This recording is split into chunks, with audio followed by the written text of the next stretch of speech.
Well, there was a father, and he had 3 daughters. Being a father, he wanted to feel good. And he turned around to his daughters and he said, how much do you love me? He turned around to his oldest daughter and he said, how much do you love me? He said, Daddy dear, I love you more than all the gold and all the jewels in all the world.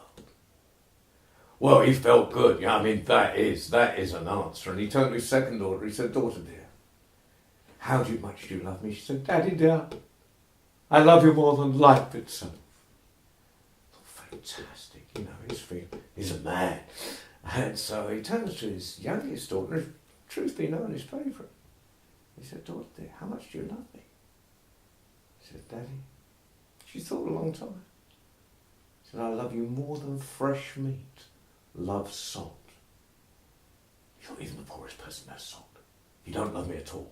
Go upstairs, take some dresses from your mother's chest and disappeared, never darken my doorstep again. Well, she went upstairs, she took a dress of silver, a dress of gold, a dress of silk the colour of the birds of the sky. She wrapped them up in a bundle and put them on a stick over her shoulder and set off down the path. Well, remember in those days there was no roads, there was just paths and it was overgrown with brambles. And she's still getting tattered and torn. She walks and walks and walks. And she comes to a stream. And on the other side of the stream is a huge house. So she wades out into the stream and she picks some rushes and she makes herself a big cape of rushes with a big hood on. And she pulls that over her head and she takes her dresses and she finds a hollow tree and she puts her dresses in the hollow tree. And she goes and she knocks on the front door of the huge house. And the master was a kind man. He came. He said, what do you want? She said, I'd like a job. Well, go to tell the servants that you were to be given a job. Well, she goes and she sees the servants. And she's one of those girls, she never complains about anything. She just got on with the work, but she never spoke, and she just kept that hood pulled down over her head, and everyone called her Cap of Rushes. Well, life carried on like this for months. And eventually the servant said, look, there's to be a great dance. It's going to last 3 nights. And we always take a little bread and wine out of the cellar. The master doesn't mind. And we go up and we sit in the gallery and watch all the fine lords and ladies come and dance. Do you want to come with us? And she said, I'd love to. But come the night. I'm far too tired. I think I'll just lay here on this bench. She waited, they're all gone. Then she ran out the door, she went and she took her dress of silk, the colour of the birds of the sky, out of the hollow tree, and she looked at her reflection, she made herself beautiful, and she went up to the front door of the house and she gets taken down into the ballroom, and the master sees her straight away. Oh, and they dance all night.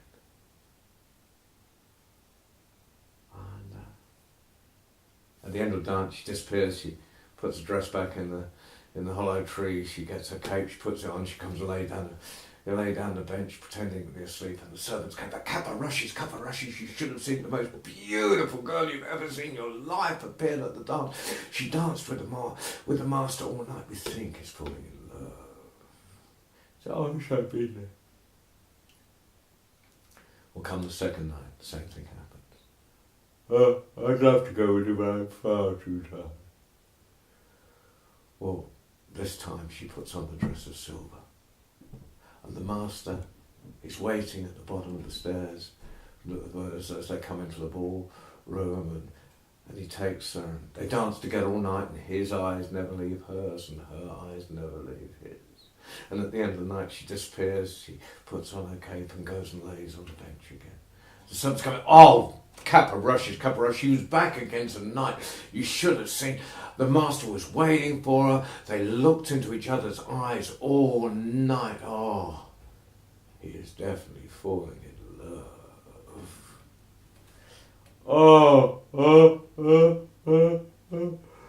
I wish I'd seen it. Well, still maybe tomorrow night. So, next, the third night. I said, Cavarasci, you've got to come. If you don't come tonight, you won't see her out.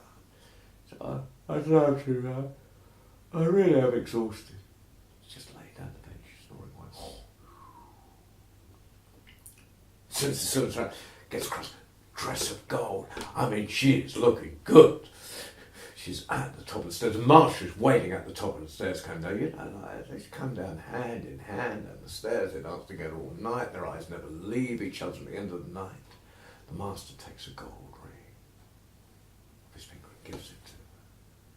She takes one of her long hair, puts it through the ring, ties the ring around the neck, drops it down into a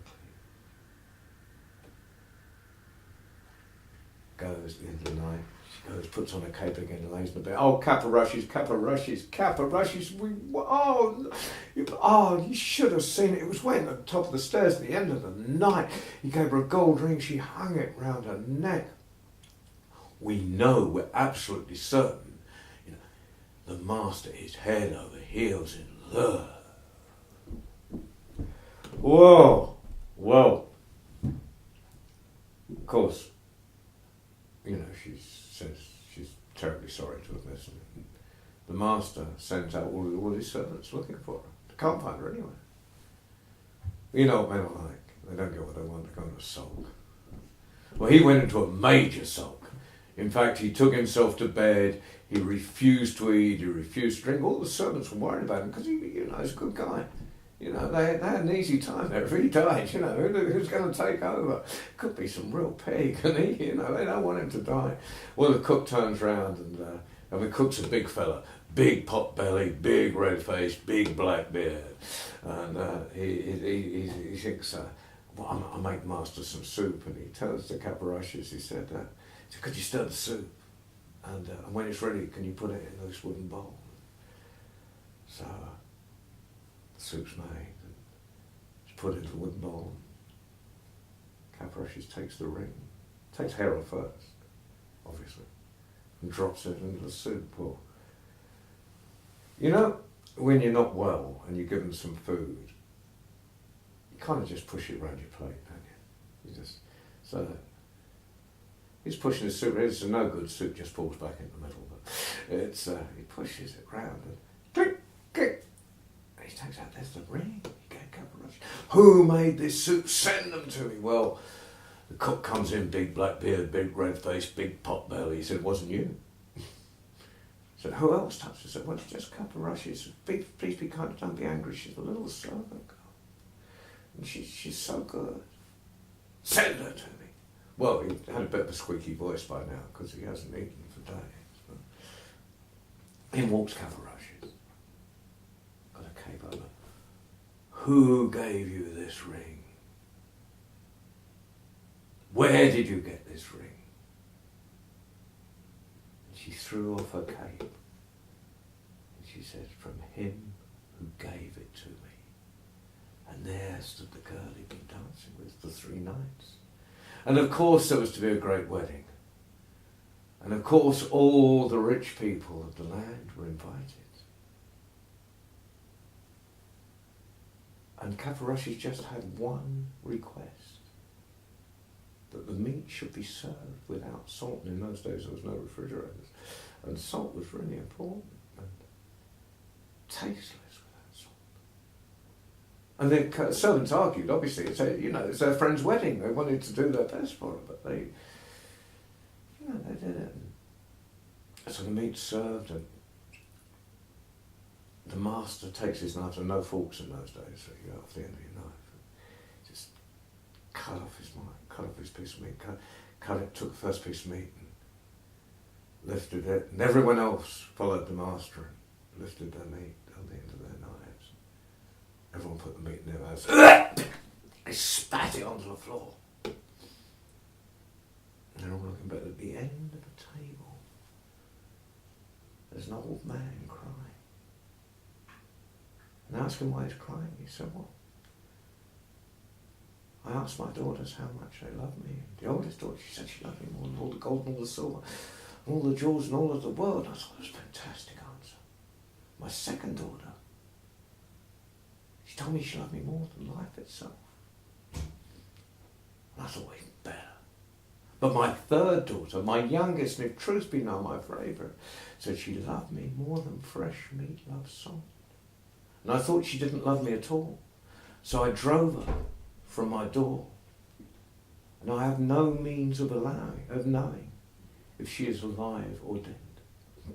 And only now do I realise she loved me most of all.